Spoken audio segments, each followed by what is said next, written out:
असल में जो बरज़ख है ना, ये आखिरत और दुनिया के दरमियान एक पर्दा है। कितना लंबा पर्दा है, जाहिर है जब तक हशर कायम नहीं होता तब तक का ये पर्दा है। तो ये चंद 100 साल हो या चंद 1000 साल हो, तो अल्लाह को मालूम है। सही। तो आपका क्या ख्याल है कि चंद 100 साल या चंद 1000 साल जो जन्नती रूह है वो क्या कब्र की मिट्टी के नीचे रहेगी? ऐसे तो नहीं मुमकिन ना। तो जन्नती रूह को जन्नत का सा वेटिंग रूम मिलेगा ना, ठीक है। तो वो जन्नत का सा जो वेटिंग रूम होगा वो जन्नत होगी, और वो हर तरफ जब ता हद्दे निगाह कब्र खुल गई तो वो जन्नत है। यानी उसको हम ये कैसे कह सकते हैं कि वो जन्नत नहीं है? वो या बरज़ख ही होगा, लेकिन बरज़ख में उसके हालात जो है वो जन्नत वाले होंगे। सही। दूसरी बात यह है कि इसको आप एक और एंगल से भी देखने की जरूरत है। इंसान यहाँ से फौत होता है और मरने के बाद फिर कब्र में जाता है, कब्र से निकलेगा, हशर में जाएगा, हशर से निकलेगा और फिर ये यानी पुल सिरात से भी गुजरना है, जहन्नम को भी देखना है, और फिर अल्लाह करे जन्नत और जहन्नम का फैसला, अल्लाह ताला हम सबको जन्नतुल फिरदौस अता फरमाए। ये एक लंबा सफर है, इसमें बरज़ख एक बड़ी लंबी जिंदगी है। फिर उसके बाद आखिरत में का पहला दिन जो है, क़यामत वाला दिन, 50,000 साल का दिन है। अब वो देखिए कितना लंबा दिन है, बड़ा लंबा अरसा है ये सारा।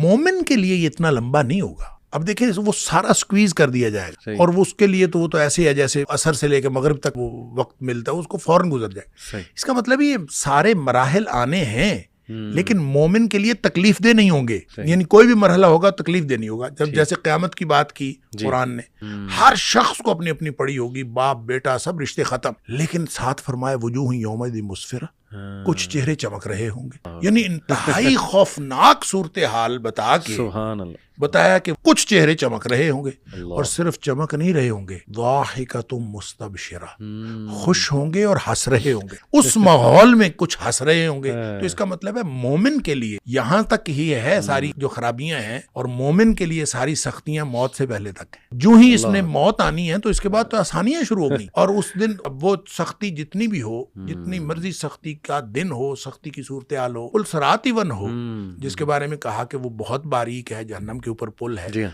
और वो बाल से ज्यादा बारीक, तलवार से ज्यादा तेज, तो जाहिर उससे गुजरना मुश्किल। तो मोमिन तो वहां से यूं गुजरेंगे जैसे बिजली चमकती है। तो इसका मतलब है इनको तो गुजरने के लिए कोई दिक्कत नहीं होगी। तो ये सारी चीजें आसान होती जाएंगी अहले ईमान के लिए। है सही, ये सारा का सारा प्रोसीजर होना है, लेकिन इस प्रोसीजर के दौरान मोमिन की जिंदगी जन्नत की जिंदगी होगी।